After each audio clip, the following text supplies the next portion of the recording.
नमस्कार। Stock market course for beginners के 12th part में आपका स्वागत है। इस पार्ट में हम जनरल कंसल्टेंसी, जिसे विवेक और योगेश ने शुरू किया था, उसके आगे की जर्नी के बारे में बात करेंगे। जनरली 3 टाइप्स की कंपनीज होती है, small cap companies, mid cap companies और लार्ज कैप कंपनीज। एक और भी तरीका होता है जिसे कहते हैं पेनी स्टॉक्स। उसके बारे में हम इसी लेक्चर में बाद में बात करेंगे। तो पहले हमें पता करना होगा कि जनरल कंसल्टेंसी एक स्मॉल कैप कंपनी है, मिड कैप कंपनी है, लार्ज कैप कंपनी है या फिर पेनी स्टॉक है।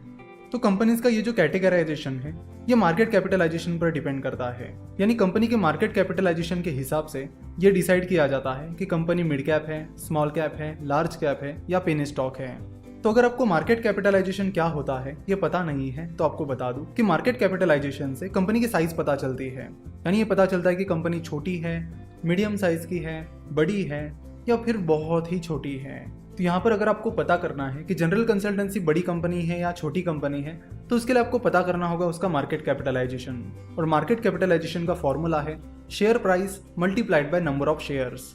तो मान लेते हैं कि जनरल कंसल्टेंसी के टोटल शेयर्स 16,33,98,690 है और जनरल कंसल्टेंसी की शेयर प्राइस फिलहाल 320 रुपए चल रही है। तो आप नंबर ऑफ शेयर्स को यानी 16,33,98,690 को जनरल कंसल्टेंसी के शेयर प्राइस यानी 320 रुपए से मल्टीप्लाई करते हो तो आपको जनरल कंसल्टेंसी की मार्केट कैपिटलाइजेशन पता चलेगी, जो कि निकल कर आती है 5,228.75 करोड़। तो यहाँ पर हमें जनरल कंसल्टेंसी की मार्केट कैपिटलाइजेशन पता चल गई है। तो अब जनरल कंसल्टेंसी की मार्केट कैपिटलाइजेशन 5,228.75 करोड़ है। तो फिर जनरल कंसल्टेंसी एक स्मॉल कैप कंपनी है, मिड कैप कंपनी है या लार्ज कैप कंपनी है या फिर वो पेनी स्टॉक है, ये कैसे पता करें?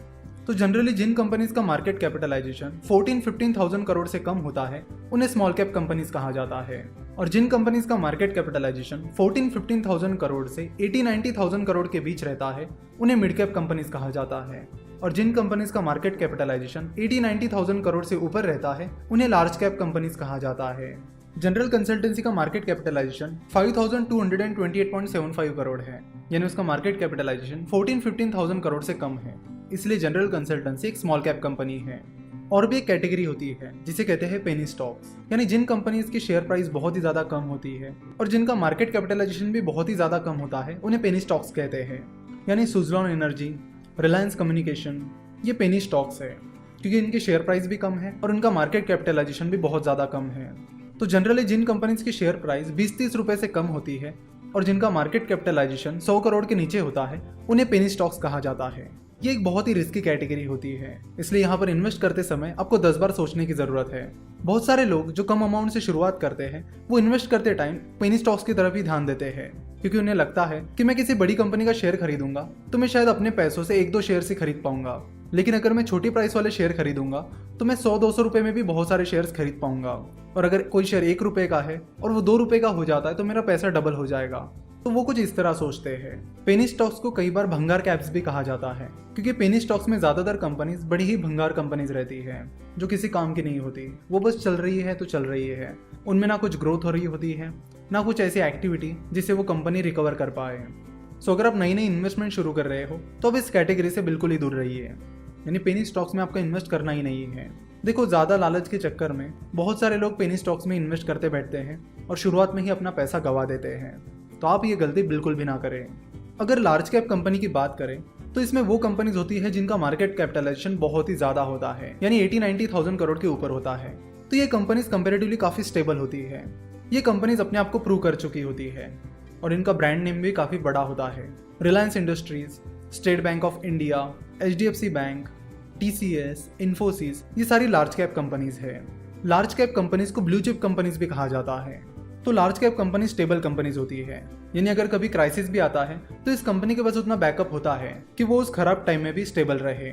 इसलिए लार्ज कैप कंपनीज में की हुई इन्वेस्टमेंट कंपेरेटिवली सेफ इन्वेस्टमेंट मानी जाती है और large cap companies stable returns देने के लिए जानी जाती है। देखो, ऐसा नहीं कि कोई कंपनी लार्ज कैप है तो आप आंख बंद करके इसमें इन्वेस्ट कर सकते हो, बिल्कुल भी नहीं। इन्वेस्ट करते टाइम आपको बहुत सारा एनालिसिस करना होता है, जिसके बारे में हम धीरे धीरे आगे बात करेंगे। उसके बाद हम बात करेंगे स्मॉल कैप कंपनीज की। स्मॉल कैप कंपनीज छोटी कंपनीज होती है और जब कोई कंपनी छोटी होती है तो 2 चीजों पर आपको ध्यान रखने की जरूरत है। पहला, ग्रोथ अपॉर्चुनिटीज और दूसरा, फेल्यूर का रिस्क। जो छोटी कंपनीज होती है उनमें ग्रोथ अपॉर्चुनिटीज काफी ज्यादा होती है वही साथ ही फेल होने का खतरा भी उनमें काफ़ी ज़्यादा होता है। अगर कोई बड़ा इशू हो जाता है या बड़ा क्राइसिस आ जाता है तो ये वो कंपनीज होती है जो सबसे पहले फेल हो जाती है, क्योंकि इनके पास ज़्यादातर टाइम वो बैकअप नहीं रहता है कि ये खराब टाइम में भी स्टेबल परफॉर्म कर पाए। तो जब भी आप किसी स्मॉल कैप कंपनी का एनालिसिस करोगे तो ज़रूरत है आपको डीप एनालिसिस करने की, क्योंकि यहाँ पर रिस्क ज़्यादा होता है और आपको अच्छा इन्वेस्टर बनना है और अच्छे रिटर्न कमाने हैं। तो पहली चीज़ जो आपको सीखनी होगी वो ये कि रिस्क को मैनेज कैसे करते हैं।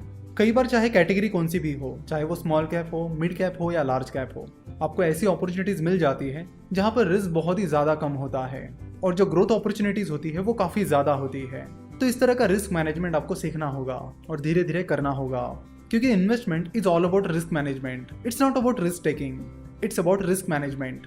तो यहाँ पर हमें पता चल गया है कि जनरल कंसल्टेंसी एक स्मॉल कैप कंपनी है। तो फिर अब इस कंपनी में इन्वेस्ट करें या ना करें, अगर करें तो फिर किन किन चीज़ों पर ध्यान रखें, ये सबसे बड़े सवाल हमारे सामने खड़े हो जाते हैं और अगले लेक्चर से हम इन्हीं सवालों पर डिटेल में चर्चा करेंगे।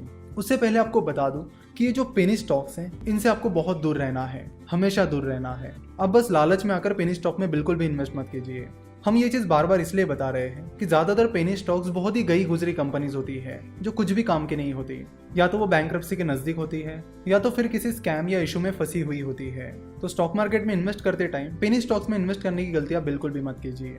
हाँ, एक बार आप एक्सपर्ट हो जाते हो, आपको एनालिसिस पूरा आ जाता है, तो फिर आप पेनी स्टॉक के बारे में सोच सकते हो कि गलती से कोई ऐसा स्टॉक तो नहीं है जो पेनी स्टॉक की कैटेगरी में आ गया है। तो ये बात की बात है, लेकिन जहाँ तक शुरुआत की बात है तो शुरुआत में पेनी स्टॉक में बिल्कुल भी इन्वेस्ट मत कीजिए। आशा करते कि आपको आज का ये लेक्चर पसंद आया होगा।